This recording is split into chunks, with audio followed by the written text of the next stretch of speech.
It's BYOL week at. Bring your own lasers. Oh my God, we should get lasers in here. That would be terrible. You and I both would be blind. We'd be trying to stick our butts under lasers all day. We would be blind. Somehow it would not work out. It would be awful.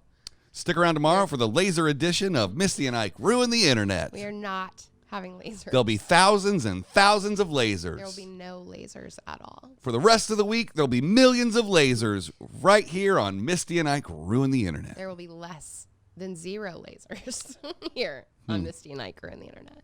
Less than 0 lasers means infinity lasers. Which means negative infinity. I'm Misty. And I'm Ike. For the next 15 minutes, We're going to debate pop culture. My background's in music. My background's in film. I know the topics beforehand. And I don't. We check the internet for the facts. And ruin it with opinions. From pop rocks in your lunchbox to Happy Meal toys and swatch clocks. Welcome back to Misty and Ike Ruin the Internet. I'm your host, Ike. Good morning, Misty. Good morning, I meant we're your hosts, Ike and Misty. And we're here to ruin your day. I mean, internet. I don't know what's happening right now. I just wanted to try my radio voice. I haven't done the safety meeting in so long that that's how I used to talk on the safety meeting. I remember it. God, boy. Boy, I miss that. 60 episodes of that on the air. Check that out. Great. Well, if you watched yesterday, you know what we're talking about today, folks. There's a little bit of a caveat to it. But we should start a timer. Yes. So we can have the slaps. Mm-hmm. Meow. All right. So yesterday, we talked about the Sexiest Man Alive. That's right. Today, you think that we're going to go into talking about the Sexiest Woman Alive, right? That's what I was told. If you want to go 15 minutes on the one person ever who's been named the Sexiest Woman Alive, we can. I do not want to do that. Because People magazine in 2014 selected their first and only Sexiest Woman Alive. Because what they have done is they have changed the title to 100 Most Beautiful People. Are they all women? Most. So instead of it being Sexiest Woman, Sexiest Man Alive, for women, it was changed to people so that it was more inclusive and also that those people be judged as the most beautiful individuals around the world. Wait a minute. Until 2006, it was the 50 most beautiful people, and now it's 100. Wait a minute. Then why in 2014 did they name this person the Sexiest Woman Alive? Because it was Kate Upton. She was a child. She was 22. Yeah. You just told 23-year-olds to get at you yesterday. Well, when she ages up, she can get on the list. She's not 23 anymore. That's what it says right here. No. Mathematically, in December of 2014. I know. It's a joke. It's a math joke. Sorry. No, she's married now to a Texas baseball player. Indeed. So-and-so McGillicuddy. Freelander. Oh, yeah, that guy. He's got an arm on him. Where does this come from? What? How do I remember that shit? I don't know. It was on every newsstand when you checked out of the grocery store. I just couldn't remember his name. How many years ago? It was everywhere. I'd say 2. So she won 6 years ago. She's 28 now. Mm-hmm. Still not that hard to look at. Right. So, do you want to get into the 100 most beautiful people? Sure. Because that essentially is still very similar. Is it one a year? Starting in 1881? 1990. Yeah. So how does it go to 100? The number ones of the most beautiful people. Oh, okay. So it's not one per year for 100 years. It's 100 people per year. Got it. Yes. So in 1990. Is that when the men stopped? No, they still went to 2019. Yeah, so it's okay to do sexy on. men and then you do sexy people. Yeah. Beautiful people and sexy men. Yeah. I don't know if I can follow the logic train there, but let's go. Let's do this. Well, the first woman was Michelle Pfeiffer at the age of 32, which actually would have, in that time, would have had her aging out of Hollywood. Why would she age out at 32? Because that you're done at 30 in Hollywood in the 90s. It was like, psh, you're worthless to us now. Well, fortunately, those rules no longer apply. And Michelle Pfeiffer's still killing it and still absolutely stunning. Yeah, and that was her first appearance as number one. Indeed. That's weird. Some of these people have won number one multiple times. Mm-hmm. That's true. How many times did Michelle Pfeiffer win? I don't know. Twice. Whoa. Twice. Someone has taken the trophy 5 times. Miss Julia Roberts. Julia Roberto. Julia Roberts. Julia Roberts. Miss Pretty Woman. Miss Pretty Woman. Wow, 5 times. 5 times. She was the most beautiful person. Mm-hmm. Interesting. Isn't that incredible? Yeah, it seems like somebody over there's got a crush on Julia. You know, maybe she just has a very good relationship with them. You know, Maybe she's one of those people that, like, when they go to do interviews, she's just so gracious and wonderful that they want to draw attention to that. Interesting. Our friend Jennifer Aniston has appeared twice. What a beautiful person. Right? She can win every year for all I She care. can win everything forever. Yeah. Some of these are a little odd. I know we're jumping in and out of order, but Pink in 2018 seems like an odd choice.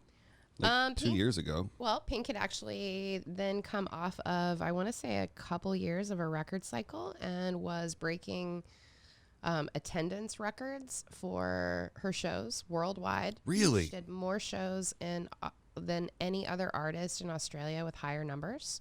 Like, she would go Even Australian artists? Yes. She would go and do, like, she'd go to Melbourne and do 18 nights sold out in their arena. What? Not even kidding you. If you Is look she it up, specifically famous in Australia, or is this worldwide? Well, she's specifically famous worldwide, but Australia, for some reason, that's her market. She calls it her second home. Like, wow. She'd go over there and be there for a few months at a time. I would too if I was making a couple $1 million Go to a Australia night. and be there for a few months any day. I think we should join our friends over on the I Don't Know About That podcast and go do it live from Australia for a few weeks. So much fun. Yeah. Melbourne is literally one of my favorite places on the planet. I have never been.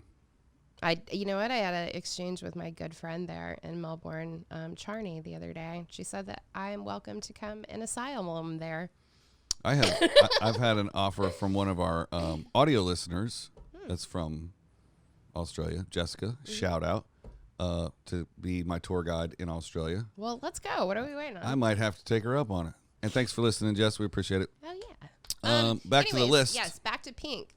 Pink was at that point also being incredibly vocal about women's equality. If you remember right, 2018 was a huge year for the Women's March, the Me Too movement, and Pink was very, very vocal about all of those things. Yeah. And so I think that probably led to her nomination there. Breaking boundaries right and left. Yeah. She's a badass. Here's something interesting. Christina Applegate in 2009. That is really interesting because I feel like Christina Applegate didn't really make her like big comeback until the last like 3 or 4 years. Right. I feel like 2009 would have been like a... Yeah, it's really random. Like, do you want to look up and see what she was doing in her career? Yes, I do, because Married with Children was long over. Yeah, indeed. She did have a movie career, The Sweetest Thing, but there's nothing in in that time frame that really makes me go, oh yeah, Christina Applegate, not Aguilera. Sorry. Oh, yeah. Sorry. Same. Not even close. Let's see what she was doing in 2009, according to IMDb. Let's see here, 16, 15. I mean, she's been working. So, well, she did a TV show, Samantha Who, from 2007 to 2009. All right, I remember that. And then also in 2009, she was cancer in 2009. It doesn't say on her IMDb resume. Oh, I thought you were on Wikipedia. No. I mean, she did 3 films in 2008. And she was in Alvin and Chipmunk's The Squeakquel in 2009. Also, a little movie that some people might be familiar with. Anchorman. Yeah. I mean, that was 5 years after Anchorman. But still. Yeah, she never stopped working. So. And that also, legend. Okay, just so you know, that is when she was going through her very public battle with breast cancer.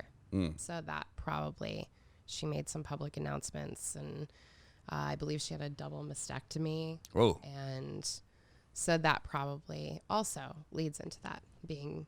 It's one of the things I find interesting about a lot of these people on the list is that the years that they were named are years that they were in the media trying to do good things, informative things. Yeah. They weren't named just because, hey, you've got 2 boobs and a butt, as you were expecting from yesterday. I'm so incredibly disappointed at today's episode. It's all still women. Just skip this one and go listen to another one, It's guys. all still women. Yeah, but it's like... Who do you think is the hottest on this list? Here, let's do that just to pacify you. Hold, please. Okay. Some of the options include...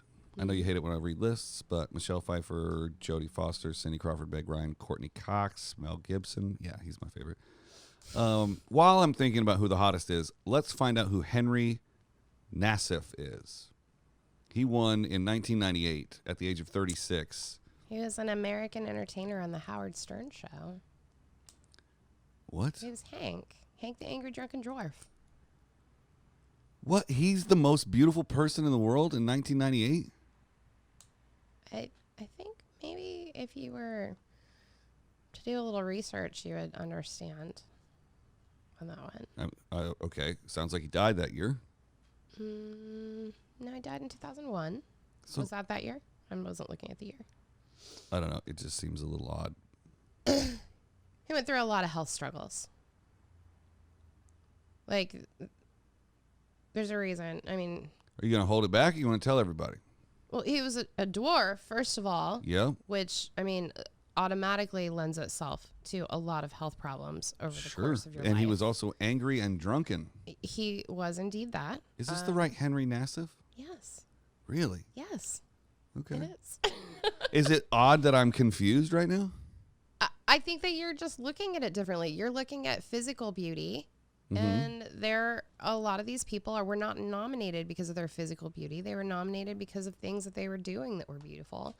And everybody else on this list is insanely attractive. Except, I'm sorry, I don't know who Lupita Nyong'o is, but... You should look that one up because she's stunning. Okay, so then everybody is hot on this list, except for Henry. Well, just so you know, Titanic had come out the year before that. And so everyone assumed Leonardo DiCaprio that's just like automatic. Duh. Right? Yeah, of course.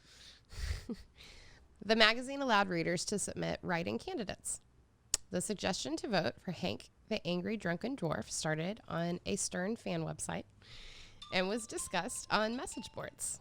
Howard Stern mentioned it a few times on the air. Word started to spread, and votes for Hank started coming in. And the voting lasted a week, and he garnered over 50,000 votes as a writing candidate. Now that is so a story. People backed that up. Yes. People magazine went, you know what? Hank the Angry Dwarf won this by a landslide at 230,000 votes. Wow.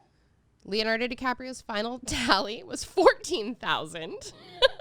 Oh, boy. So Hank took it by a landslide.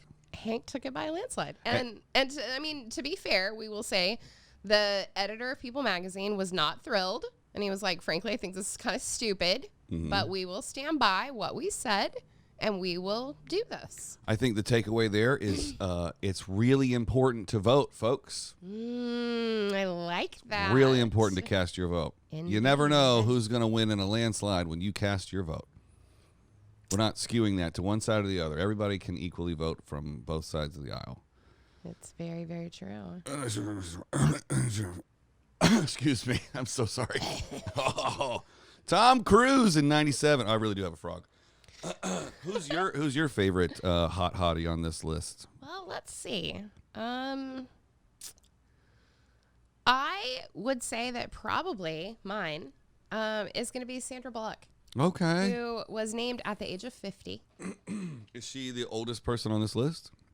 No, Goldie Hawn at 74. Well, that's a special dual episode, right? It's still, her and Kate together. So she's still on here. Does that not count because her daughter's younger and still hot? Goldie Hawn's still hot for 75 years old. That's true. I mean, shit. A woman can still do the splits. Now, they have a third person listed there as well. Yeah. Ronnie Hudson Fujikawa. Rainy. Okay, so I got the hard one wrong. It's the granddaughter. But where did that last name come from? From the guy that she had Rainy with. Mr. Fujikawa? Danny, her boyfriend. Oh, interesting.